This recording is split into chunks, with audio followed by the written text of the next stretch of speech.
Alright guys, so magandang araw sa inyo lahat. Narito kami ngayon sa Canas Farm Beach and Resort dito sa Barangay Villanorte, Sitio Canumay.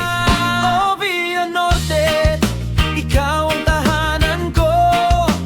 Dagat mong kay linaw, puso'y nahulog sa'yo. Sa tumiis pa, presko ang tubig na dumadaloy. Parang buhay dito, tuloy-tuloy ang daloy.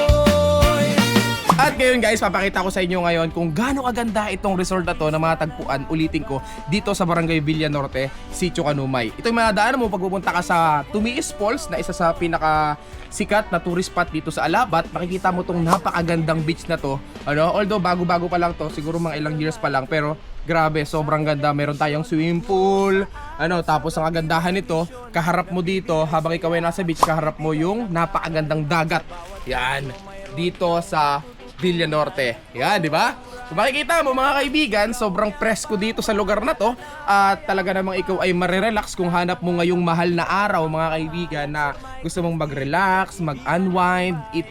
Itong beach na to ang isa sa marirecommend ko sa'yo dito sa Alabat. Pacific side, sa kabila ng Alabat mga kaibigan, itong Canas Farm na beach resort ang marirecommend ko sa'yo dahil sabi ko sa'yo, sobrang ganda, sobrang presko, astig yung kanilang ambience, sobrang solid, talaga namang marirelax ka at mawawala lahat ng isipin mo ngayong mahal na araw. Ang dami napunta rito, kahit hindi Holy Week, kahit hindi bakasyon, maraming pupunta rito. May mga estudyante, may mga magulang, may mga barkada. Sa gabi kasi dito nailaw yung kanilang pool. Merong jacuzzi. Yung nabula-bula. Can you imagine na nasa likod ka ng Alabat pero makakita ka ng ganitong kagandang beach, di ba? Dito lang yan kaibigan sa Canas Farm Beach and Resort dito sa Barangay Villanorte, Sitio Canumay. Nakilala din dito sa lokal na tinatawag nilang Villa Mayor. Kasi sabi po nung mga kasama dito, yung Villa Mayor kasi yun daw yung apelyido nung may-ari nung beach na to. Welcome na welcome po kayo dito. Kung gusto niyo pumunta sa mga susunod na araw, habang bakasyon pa, habang naito ka pa sa Alabat, ay welcome na welcome kayo dito sa Canas Farm Beach Resort sa Barangay Villanorte mga kaibigan. Kaya kung ako sa iyo, pumunta na kayo dito, mamasyal na kayo, i-enjoy ninyo yung ambience, yung lugar, dito sa beach na to. At talaga namang ulitin ko lang ulit, ikaw ay marerelax dahil sa sobrang ganda ng tanawin, ang presko ng hangin, at ang ganda ng mga tanawin. Wala ka makikita ng mga building, okay? Kundi makikita mo lang ay mga puno at mga huni ng mga ibon. Ito may first time mo rito, first time? Tatakal ngayon na nakapalok dito. Pag-ibigan, saan mo gusto mag-beach dito sa Villanorte? Beach ha? Beach? Dito. Dito? Bakit? Sir mo? Para mas maganda rito sa akin. Parang ako nahihiya Ayan, alright. Yeah, hi ka, hi. Nahihiya Alright mga kaibigan, so ngayon, kung gusto mo naman makapag-relax, meron tayo rito tulad ng puno ng talisay na kung saan may mga bangko dito, may mga lamesa. Yan, pwede ka rito pumesto, mag-jamming, kumain, and then meron din ditong mga kubo, and then mayroon tayong kitchen na kung saan pwede kayo diyang pumidala kayong mga pagkain. Siyempre, pwede kayo dong magluto. Okay? Tapos ngayon mga kaibigan, dalhin ko naman kayo ngayon sa swimming pool. Ito yung swimming pool ngayon dito sa Canas Farm. Pakita ko sa inyo. Okay mga kaibigan, so ito ngayon yung swimming pool dito sa Canas Farm Beach and Resort. Ulitin ko mga tagpuan dito sa Sitio Canumay sa Barangay Villanorte. Yan, kung makikita mo, sobrang linaw.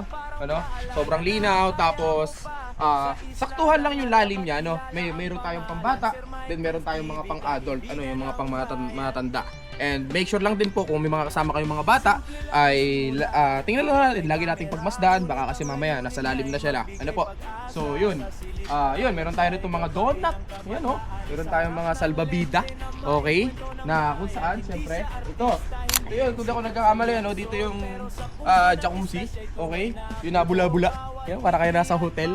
And yan, tapos kagandahan, kung mapapansin niyo nasa likod ko, okay, habang nagsi-swimming pool ka dito, kung ikaw ay umay na swimming pool, lalo na kung kayo ay taga mainland, pwede kayong pumunta sa dagat. Yan yung dagat natin. Okay? So makikita nyo, ito yung kanilang CR dito sa Canas Farm. Yan, meron tayong CR dito. Okay? And then meron tayong bidet, syempre. Meron din naman tayo ditong iba pa. Okay, ito naman yung shower. Ano? Shower CR. Okay, makikita mo dito. Sobrang ganda, sobrang lawak. Yan. Oh, okay. Yan. Meron tayo dito meron tayong shower and then meron tayong gripo.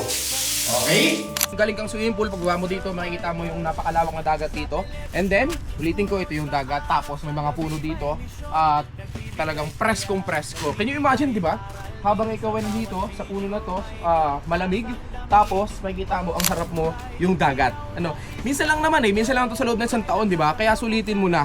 Kasi sabihin natin na kayo ay lagi nasa trabaho, kung lalo kung taga Mainland ka, taga Manila, lagi ka nasa trabaho, minsan lang naman sulitin mo na, regalo mo na sa sarili mo na pumasyal dito, mag-relax, mag-unwind at matanggal lahat ng stress natin sa ating katawan. Okay? Yan. Ang daming mga ganda nitong mga rock formation na makikita mo dito sa Villa Norte. Kasi nga po, siya po ay isla, okay? And then itong Villa Norte ay nasa likod na ng Alabat. Kaya makikita mo is Pacific Ocean na siya. Okay?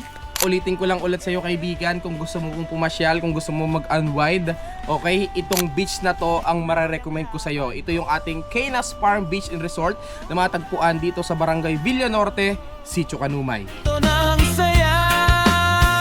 Oh, Villa Norte, ikaw ang tahanan ko.